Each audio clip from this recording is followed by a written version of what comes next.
Kayla King, and welcome back to my channel, or if you're new, welcome. Today, I will be taking you along as I set up my Archer and Olive planner for the month of October 2021.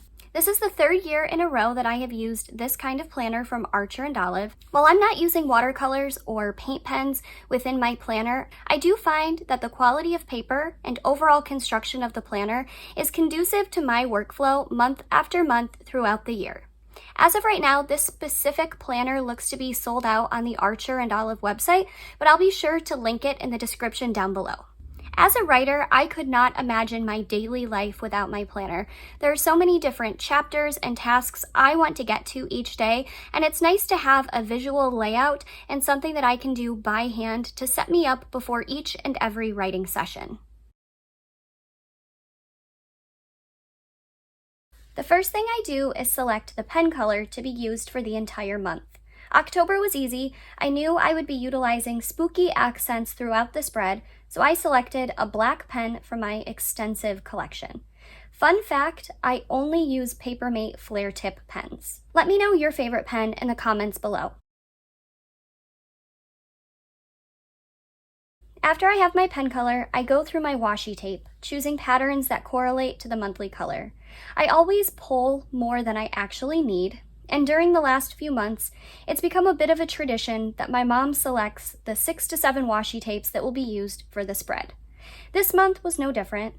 Once I had the tapes selected, I sat down to start with the monthly calendar page. I usually select a wider washi tape for both the monthly calendar page and the dotted grid page at the end, which I use for memory keeping. To make the application process as easy as possible, I use binder clips to hold down my pages. I do a rough size match against the page before making any cuts. And then you'll see that I'm applying horizontally to the top and bottom of this calendar page. I usually will make the tape just a smidge longer than necessary, so once both pieces of tape have been adhered, I go back and snip any excess from the edges. And then I repeat this process for each of the pages that month. At this point, the spread remains undated. I've made the mistake in the past of dating everything and then applying the washi tape over top of those details. Now that the washi tape has been applied, I go through and add all the dates to the monthly page. I also begin my week on Monday. This is actually one of the biggest reasons why I started using an undated planner. A big pet peeve of mine are weekly and monthly pages that begin on Sunday. I then go page by page adding the dates. Since each monthly spread offers ample pages, I do find I often have an extra weekly page at the end. Since last month ended on October 3rd, I will be starting these new pages on the 4th. This last weekly page I will leave blank, but I do think I will use this as some sort of project page for the month. Looking at my setup, this is always the fastest part of the process. However, I do like to luxuriate in every step. Planning, after all, is self-care, or at least it's always been that way for me. Now begins the biggest fun throughout this setup, which is selecting the stickers I will use. Over the years, I have grown my collection of stickers, and I am still so in love with this craft cabinet my parents gifted me for Christmas last year, as it keeps everything organized and still has room to spare.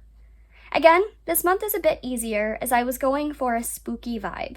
I will say, last year's sticker haul for Halloween was a thing of beauty. I selected designs from Etsy and Redbubble, which incorporated all my favorite Halloween movies: Hocus Pocus, Practical Magic, Halloween Town, The Nightmare Before Christmas, and some witchy sticker vibes mixed in as well.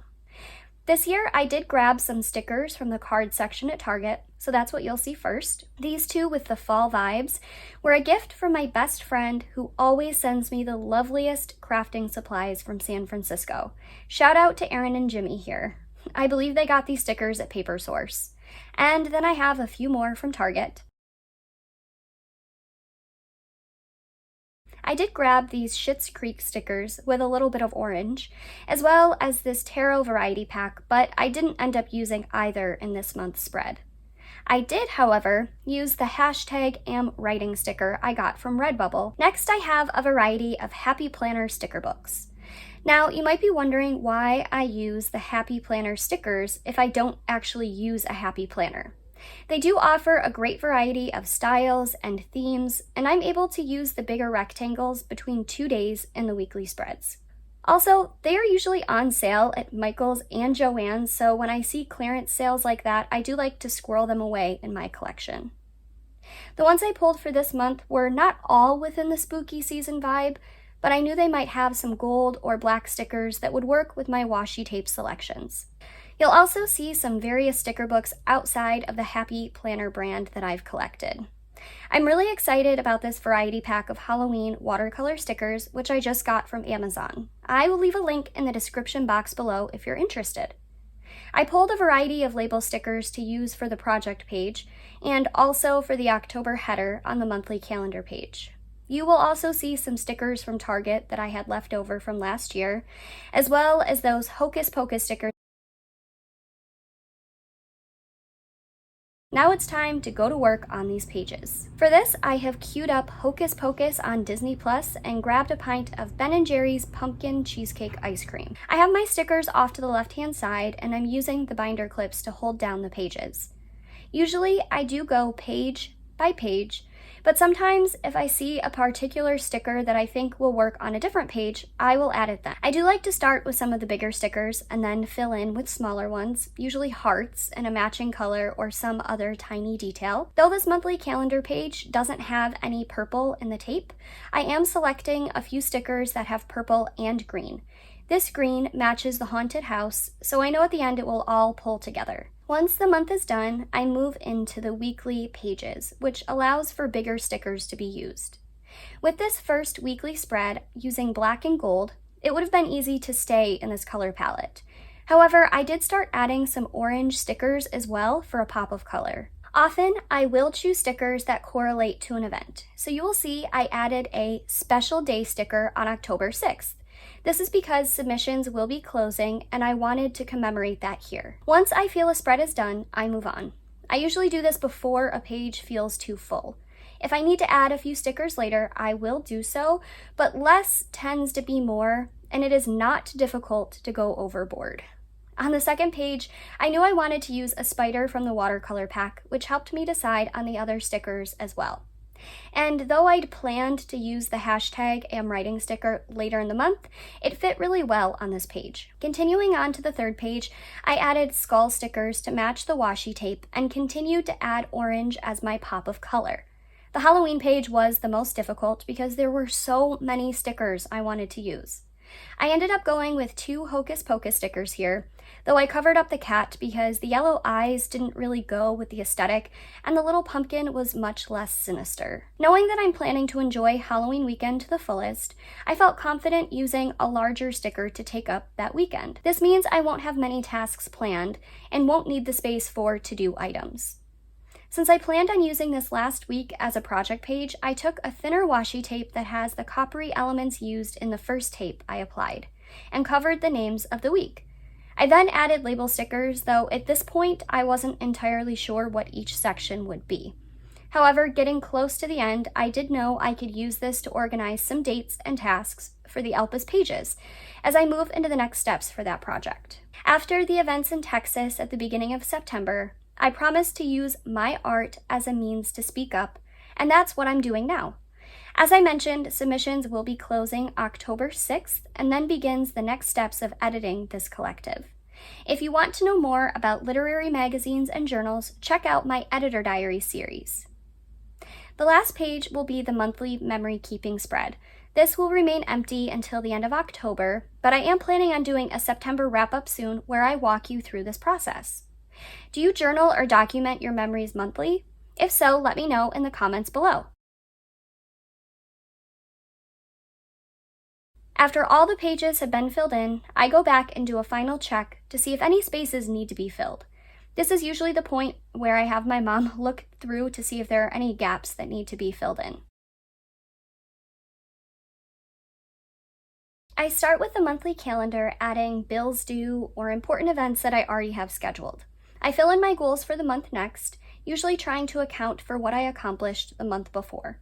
I also try to keep these as realistic as possible. As a goal-oriented perfectionist, my old ways of goal setting were especially harmful to my mental health, and I have since worked on making more manageable goals for myself. Next, I go week by week and add those same bills due, important events, and any days off I will be taking. It's become a running joke since 2020 that I write work from home every day. But in 10 years, I think it'll be nice to look back and see just how many days I spent working from home. Once these important items have been written in, I can add tasks that need to be completed throughout the week. Here you will see that I started to write some items and to-do tasks. However, not all of them were completed on Monday, or Tuesday for that matter. And that's okay. I just move it to the next day. However, I will say I am very good at meeting deadlines, even self-imposed deadlines, so it's rare that these items are missed and that I have to move them, but I do like to stay flexible in my options and really not get too hard on myself if I miss something throughout the week. If I have a day where something important or noteworthy happens, I also use this space for memory keeping, but I'll go into that during my September wrap-up video. Flipping through this final spread, I absolutely love these pops of color, and it has me even more excited for this spooky season. I can't wait to see what October has in store for me. Thank you so much for watching. Don't forget to like and subscribe, and remember, no matter where the day takes you, dream big.